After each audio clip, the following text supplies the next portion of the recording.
album title, Vision Thing, being a reference to the lack of George Bush's Vision Thing. That doubt is dispelled by a lyric in the title track where you talk about the million points of light. Ah, Bush Noriega. Can we get a close-up of this wondrous shirt? It says on the back, a desperate choice for desperate times. Now, did you read about Bush's lack of vision thing in the press? How did you...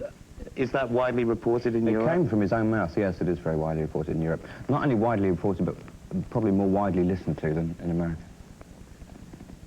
And you've been living in Hamburg for the past, what, few years now? Yeah, about 6 years now, on and off. Yeah. And since we're talking politics, what do you think of Mr. Bush's war? I wish it wasn't his war. I think there has to be a war. But I wish it wasn't so much his war. That's not his fault. That's the fault of other people for not joining in enough. I just wish he was doing the right thing for the right reasons. Why does that have to be a war? Do you mean between Islam and Christianity, or just about this specific issue? About Kuwait. I don't like the Kuwaiti government more than anybody else, but it's the government of Kuwait. Now, as an album, Vision Thing is probably as horrific and intense as pretty much anything, including classical music. When you're writing songs... It's a very jolly record. Oh, yeah, right. A barrel of laughs, right? It is. Anyway, yes. Are you in a rage when you write lyrics? No, I was in a very droll mood when we wrote Vision Thing. I don't think it's a very angry record. It's a gung-ho record, but it's not angry because it's very confident. I think people only get angry when they're frustrated, and for me, there's no sense of frustration or victim on this record. It's wonderfully cruel, wonderfully arrogant, and very droll, I think. I think it's a very jolly record. More on Vision Thing, right here, the first video. This is More from the Sisters of Mercy.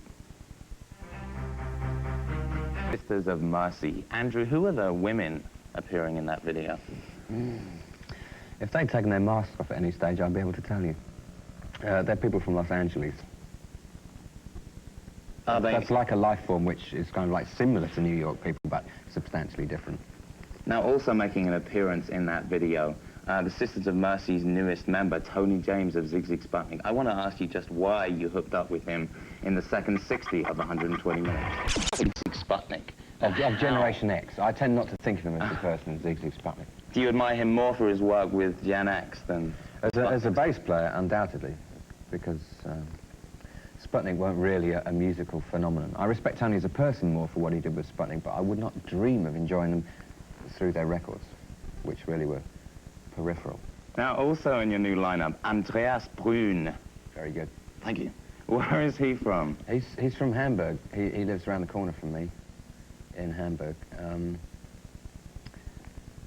We started working together about 18 months ago, when I knew I wanted someone else to work with, someone who could play the guitar, someone who played the rock guitar, real heavy, but real tight, when I wasn't sure that we wanted a band.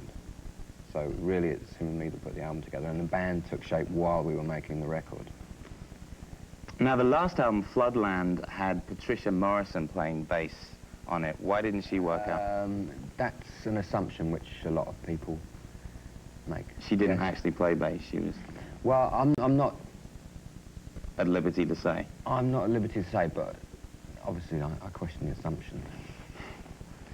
What about some of the darker elements of your music? Do you personally not take that very seriously, as you sometimes imply in your interviews? I think our music just reflects the world as it is. No, I do take that very seriously.